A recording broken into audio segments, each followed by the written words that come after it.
Bueno, pues el otro día veíamos un vídeo sobre las alternativas a la desparasitación y a la vacunación como métodos de prevención para las enfermedades en los animales. Y evidentemente que las hay. Veíamos en ese vídeo, el anterior que vimos, en que veíamos que, bueno, que efectivamente no era tal como lo pintaban, que no es tan importante ni tan necesario como único plan preventivo la vacunación y la desparasitación. Habíamos visto las posibilidades infinitas que había de hacer otras maneras, de trabajar de otras formas sin necesidad de meter tanto químico y además de formas mucho más integrativas y por lo tanto mucho más eficaces. ¿Vale? Bueno, hoy vamos a ver las alternativas reales, es decir, ¿qué podemos hacer en caso de que queramos, bueno, pues ayudar a nuestros animales a que estén bien, ¿no? Por supuesto que habíamos hablado, no se olviden, de la parte emocional o psicoemocional en la casa, que no es que sea importante, es que es fundamental. Y no se imaginan la cantidad de enfermedades que tienen nuestros animales absorbidas o expresadas de nosotros.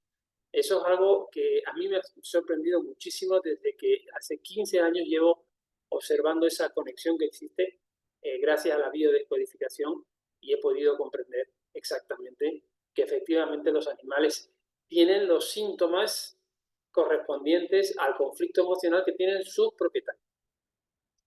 Interesante, ¿verdad? Entonces, ya sabemos que la salud preventiva de los animales depende también de cómo está la salud emocional en casa, ¿no? Tu salud emocional, tu propia salud emocional. Bueno, básicamente para poder hacer una vacunación, decir, bueno, no queremos vacunar, ya sabemos que los problemas que traen, ¿de acuerdo? ¿Qué alternativas tengo? ¿Qué puedo hacer? Bueno, pues evidentemente hay algo bien interesante. Le voy a mostrar una diapositiva que creo que les puede servir, que es un método isoterápico que se hace en casa y es hacer un remedio homeopático a partir de aquello que queremos prevenir. Es otra forma de, no funciona exactamente como una vacuna, ¿eh? Pero es otra manera de prevenir porque sí va a generar anticuerpos este método. Os lo voy a explicar en un vídeo aparte, ¿de acuerdo? Porque merece la pena tener una información, esta información aparte y que puedan utilizarlo no solamente para prevenir enfermedades, sino para curarlas. La isoterapia es muy práctica en casa, es muy útil y la podemos utilizar para alergias, para intoxicaciones, para problemas crónicos, evidentemente, sistémicos, tipo diabetes, por ejemplo. La podemos utilizar y es algo que podemos hacer en casa y, lo más importante, precio cero. Así es que eso no tiene precio, nunca mejor dicho. Vale, esta técnica de isoterapia, entonces, la dejamos para un vídeo aparte. Vamos a recordarles un poco de qué manera podemos subir la inmunidad. Hay miles de formas, seguramente ustedes sabrán. Yo les digo las que más utilizo. Para mí me encanta el zinc y la plata coloidal. Son de las últimas cosas que se han incorporado y que me han encantado. El agua de mar, por supuesto, y el dióxido de cloro. Con esas tres cosas podemos hacer tratamientos, digamos, ocasionales, a lo mejor de periodos de no más de 40 días. Podría ser, por ejemplo, 3 semanas. Periodos de 3 semanas cada 4 meses, vamos a decir, es decir, cada X tiempo, o quizás en los cambios de tiempo, cuando más predisposición hay para ciertas enfermedades. Podemos reforzar la inmunidad de esa manera. Podemos utilizar, por ejemplo, también, por supuesto, los probióticos y las dietas. Eso es importantísimo y ya hemos dicho por qué, ¿verdad? Y esto es debido a que, bueno, pues la flora, la microbiota, la flora intestinal es la precursora, es de donde se producen todas las células de nuestro sistema inmune, la mayoría de ellas, y por lo tanto nuestra inmunidad depende mucho de nuestra salud intestinal. Así es que merece la pena cuidar la microbiota de nuestros animales. Ya sabemos que la microbiota de nuestros animales no se cuida tomando o dándoles exclusivamente comida comercial, procesada. Eso yo creo que ya ha quedado claro. Vale. Vamos a ver otra forma de hacerlo, es con remedios homeopáticos. La gente a veces me pregunta, Carlos, ¿hay vacunas homeopáticas? Bueno, la respuesta es no y sí. Porque porque no hay, o sea, no funciona exactamente como las vacunas. La homeopatía, aunque tiene cierta similitud, vamos a decir, no funciona con materia, funciona con información. Y si funciona con información ya no es como una vacuna, porque la vacuna sí funciona con antígenos, ¿no? El antígeno es el virus, la bacteria atenuada o muerta, pero lleva una información que físicamente el cuerpo va a responder con inmunidad. En este caso, estamos hablando de que lo que vamos a dar al animal para provocar una inmunidad es una información, es medicina cuántica. Y aquí tenemos varios. Los más importantes, el Oscillococcinum, que es el Anas barbariae, pues eso, ¿no? Dado a una potencia de 200 CH, y la chinacea a baja potencia se suele utilizar para prevenir enfermedades, para subir el sistema inmune. Porque al fin y al cabo, ¿cómo prevenimos enfermedades? Pues elevando el sistema inmune, porque es el sistema inmune el que se encarga de manejar todos los gérmenes y todos los ataques posibles que puede haber en un animal y en una persona. ¿Vale? El cloruro de magnesio es muy interesante como generador de células de la serie blanca, ¿no? Es un citogenerador muy interesante. Y bueno, aquí tiene un montón, la vitamina C, por supuesto, y la vitamina D, también tienen que ver mucho con la inmunidad.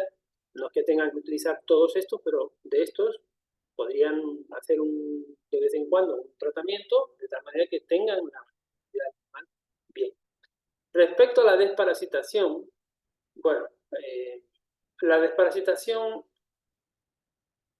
tenemos que tener en cuenta una cosa, primero que nada, nosotros no necesitamos, fíjense bien lo que les digo, desparasitar al animal de forma sistemática, porque simplemente es un gato o un perro y está en el suelo y hay muchas más probabilidades de que coja parásitos. Hay animales que no van a tener una parasitación así fuerte en su vida, porque simplemente tienen todas las condiciones óptimas para que no ocurra ese desbalanceo. Una parasitación ocurre cuando un animal o una persona, y hay ciertas, digamos, condiciones para que se produzca esa parasitación, que es como una sobrepoblación de parásitos que van a producir un desequilibrio en el organismo. En realidad, el desequilibrio en el organismo es el que produce la sobreinfestación de parásitos, no al contrario. Pero bueno, se van alimentando ambos, ¿cierto? Aquí tenemos una foto de un terreno ecológico, vamos a decirlo así, donde se maneja de forma integrada las plagas y se colocan plantas en diferentes puntos que van a mantener las plagas en equilibrio. ¿No vas a evitar que haya insectos? Claro, pero es que no puedes evitarlo, porque los parásitos están por todos los lados. Y eso, ya les digo, cualquiera de nosotros seguramente, si hacemos coprológicos todos los días, nos vamos a encontrar parásitos algún día de esto. Entonces, esa parte tenemos que tomarla en cuenta, es decir, no podemos evitar el contacto con los parásitos, ni tenemos por qué matarlos si vemos o si sabemos que existe 1, 2, 3 o una pequeña cantidad de parásitos, porque igual que este terreno que ven aquí, seguramente va a tener bichos, pero no son plagas. La plaga es muy diferente. Entonces, eso tenemos que tenerlo en cuenta. Hay un equilibrio, hay un sistema inmune que el animal está manejando continuamente para mantener los parásitos a raya, y eso quiere decir que hay salud. Cuando se rompe esa salud es cuando hay un entorno, un terreno desequilibrado. Este es el caso, por ejemplo, de un tipo de cultivo intensivo, ¿no? Estoy haciendo una similitud, estamos hablando de animales, pero más o menos donde solo se da una sola cosa, donde solo se siembra una sola cosa y donde es difícil mantener un equilibrio, es imposible. Entonces vas a tener que fumigar una vez al mes. Claro, en ese sistema convencional, de agricultura sí hay que fumigar todo el rato, porque es imposible mantener un equilibrio. Y ese es el tema. Eso es lo que pasa cuando un animal toma exclusivamente pellets, ¿no? Pienso. Entonces, tengan en cuenta ese detalle. No, o sea, el hecho de que haya un parásito, dos parásitos, o una pequeña cantidad, no quiere decir que el animal esté parasitado, que esté en desequilibrio, que eso es algo que nos cuesta entender. A veces tenemos que empezar a pensar de otra manera. Vale. Entonces, a pesar de eso, ¿queremos hacer desparasitación natural? Podemos hacerlo. ¿De acuerdo? No hay ningún problema, tanto interna como externa. Bueno, vamos a trabajar en tres, antes de nada, vamos a trabajar en tres áreas. Una, que en referente a la elevación del sistema inmune, ya lo hemos visto anteriormente. Otra referente a el uso de algún parasiticida, es decir, que tenga una acción que mate parásitos. Y la otra es trabajar para cambiar la polaridad del terreno, las características del terreno, porque si los parásitos necesitan un determinado terreno, si cambiamos las condiciones de pH, las condiciones de resistividad, por ejemplo, o de potencial redox, si cambiamos una serie de parámetros, que podemos hacerlo muy fácilmente, el parásito no va a tener, digamos, un terreno adecuado para sobrevivir. Es como si, por ejemplo, a un niño que está parasitado le damos azúcar, o no se lo damos. Si le damos azúcar, estamos sembrando el terreno de parásitos, porque es de lo que se alimentan los parásitos. Pero si damos una dieta alcalina, pues muy probablemente los parásitos van a frenar su existencia o van a desaparecer. ¿Vale? Entonces, tenemos que trabajar en esos tres ámbitos para poder hacer una desparasitación natural, es decir, no tóxica, que eso es importantísima, y que además refuerce el terreno para que se produzca la curación, para que sea el propio sistema inmune de tu cuerpo o tu propio cuerpo el que solucione ese exceso de parásitos, reequilibrando el terreno, que eso es la verdadera curación. Ténganlo en cuenta. Entonces, podemos utilizar, ya sabemos, hemos hablado de los productos que podemos utilizar para elevar el sistema inmune. Podemos utilizar para cambiar el terreno, pues cualquier alcalinizante, el agua de mar, la plata y el zinc otra vez, el dióxido de cloro, lo hemos hablado antes. La zeolita es interesante, porque además tiene una acción parasiticida también interesante, arrastra parásitos, los capta y los saca, los elimina. La arcilla también podemos utilizar, es una tierra interesante para reequilibrar el pH, cambiar el terreno y además tener una acción de refuerzo del sistema inmune también. Quizás en la arcilla podemos ver estas tres características, ¿no?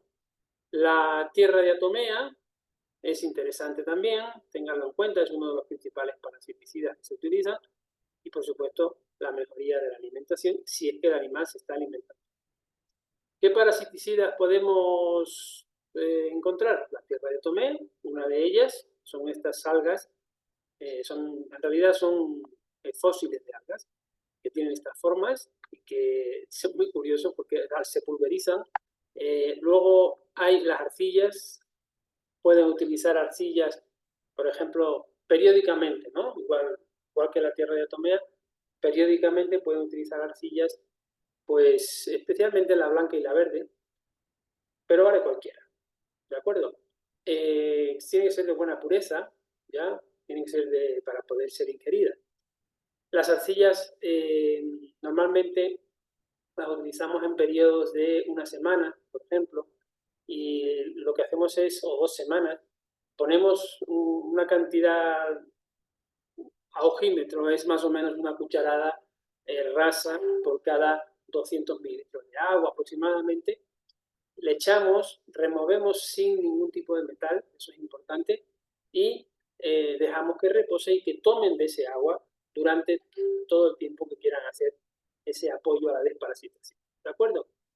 Las arcillas entonces, ya saben, las pueden utilizar 2-3 veces al año y eso, utilizarlas siempre junto con un parasiticida, puede ser, por ejemplo, pueden hacer una estructura desparasitante a base de el paico, pasote, el Chenopodium ambrosoides, que es una, no sé si la conocen, pero es una hierba muy común en todo el mundo, muy ubicua. Y bueno, lo más ubicuo y más conocido es el ajo. El ajo lo pueden utilizar con toda tranquilidad, de forma terapéutica para nuestros animales, también de forma culinaria. Ojo, se dice que el ajo y la cebolla son tóxicos para nuestros animales y eso no es real, solo si se utiliza una gran cantidad de estos elementos en la comida diaria de nuestros animales. Pero utilizada de forma suave, de forma, digamos, no muy abusiva, no hay ningún problema.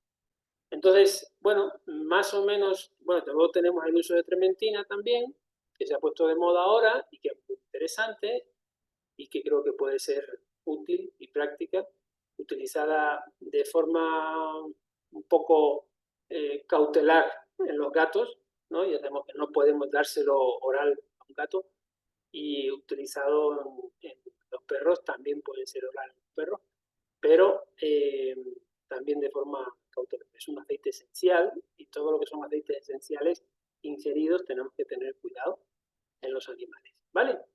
Bueno, yo creo que más o menos ya les he dado un repaso, ya tienen ideas de qué formas podemos hacer evitando lo que queremos evitar, ¿de acuerdo? Entonces, se puede, y se puede además con una efectividad grande, teniendo en cuenta, como les digo, todos los factores que hacen que un animal tenga bien su sistema inmune y que tenga su sistema en equilibrio y en armonía, que eso es lo que va a proteger de cualquier tipo de enfermedad y de parasitosis. Así es que espero que les haya servido, les mando un abrazo, nos vemos con